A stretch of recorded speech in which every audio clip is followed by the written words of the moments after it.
দেখো, in an election two candidates participated, 110 voter did not vote, 3000 votes declared invalid, and the winner gets 60% of valid votes and he win by 2000 votes. Find the number of voters in voter list.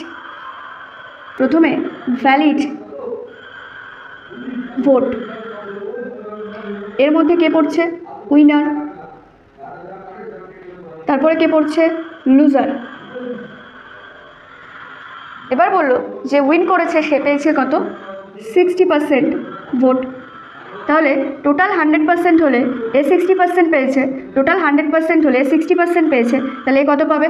40%। 100 থেকে 60 minus করে দেবো, 40%।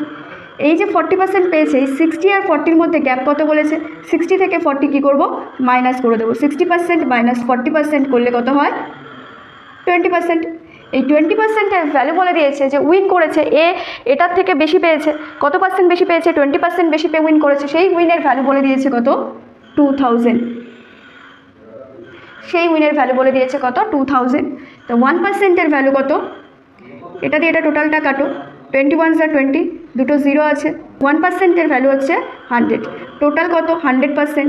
100%-এর value মানে 100 × 100 করলে 10000, 10,000।